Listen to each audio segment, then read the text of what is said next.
I am Jason Abraham, the Shadow Teacher 33. And there's a piece of the human experience, a piece of human consciousness that values sex, violence, pleasure, disaster, essentially, put it crudely, fighting and fucking over anything else. Base survival drives, essentially.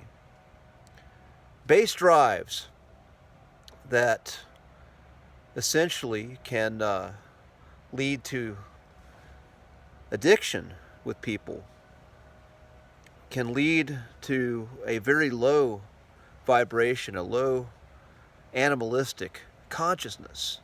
And modern science identifies the origin of these drives coming from the amygdala, the oldest part of the human brain. Others call this the reptilian brain.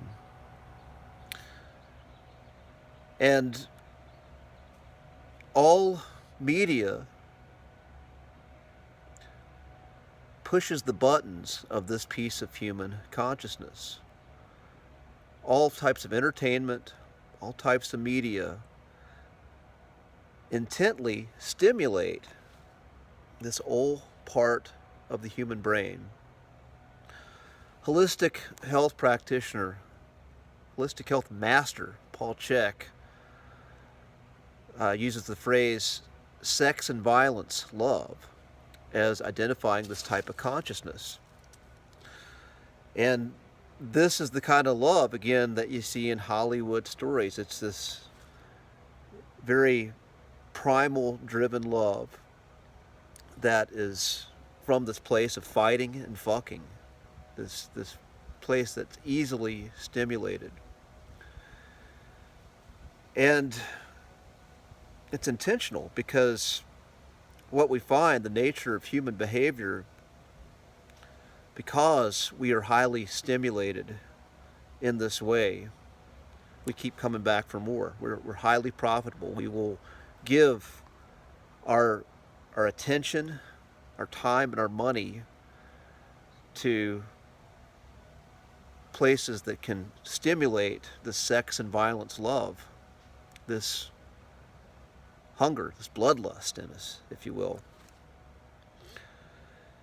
And whether you believe in conspiracy or not, if you just look at how systems are set up, you see that if you have a media company, you are going to be highly profitable by getting viewers, getting eyes on your product.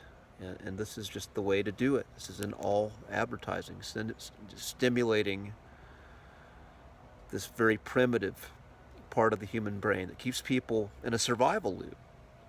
Again, this brain, living in this reptilian consciousness, is something that can help somebody survive.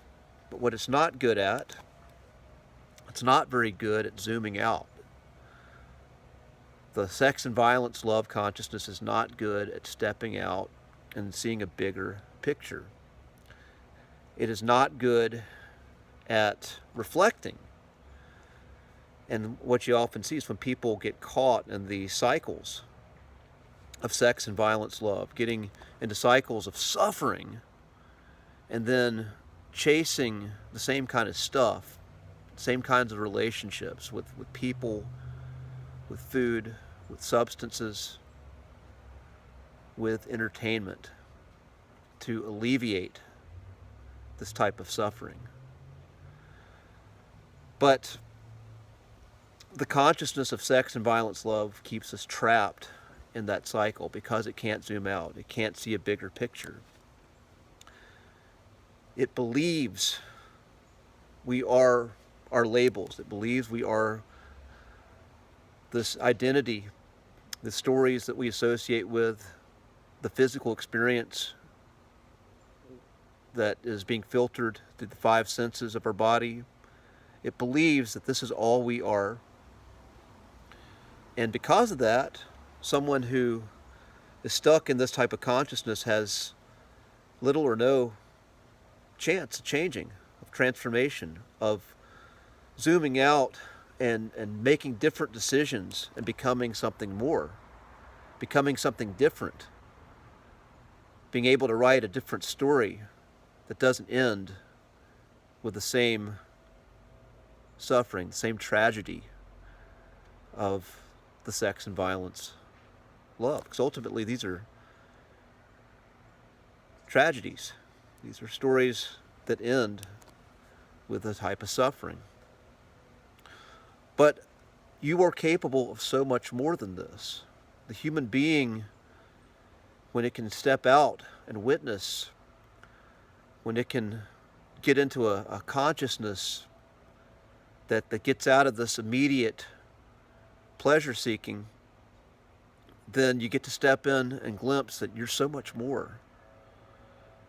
And when you start to associate pleasure with some of what you see from this bigger view, when you start to associate meaning, even more than pleasure, meaning and significance from this expansive view, then you have a chance of stepping out of the patterns of sex and violence love. And this is very hard to do. Much of the time it takes an experience that jars you, that gets you into this consciousness, that gets you in an altered state. That's why people are seeking situations and are going off to these plant medicine ceremonies, because the level of suffering from the sex and violence love becomes unbearable. But when you get out of that, and you see you're so much more, and you're willing to do things differently, you're willing to see things differently, then this opens the gates to you stepping into a greater type of love, a love that is not in this reduced self of immediate pleasure, immediate gratification. You start to see that other life on this planet has great value, life outside of the perception of your ego. And this opens you up to a new type of love, a love that is sustainable, a love that is okay with things as they are. It's okay with you as you are. And this is a great thing, because this is where you start to profit. Instead of being the profit center for forces of evil and greed, you get to be able to profit in what you came here to do. Your soul, your authentic self, starts to profit when you start to step into this expanded view of yourself and life. And so much of my work, again, is coming back to this state, is working on lasting change in myself, and then helping others see that. Good big part of that is creativity. We are all creative beings. We all have great capacity to express creativity in unique ways. That's the amazing part of life. Like all this beauty, the beauty of the Creator, we all have the power to do that in our own ways. And when we get out of that myopic sex and violence love consciousness, we get to step into the power of a creativity and life adding, life affirming process that is so beautiful beyond words. So with that, I'm going to end this transmission. Be well, my friends, and I wish peace.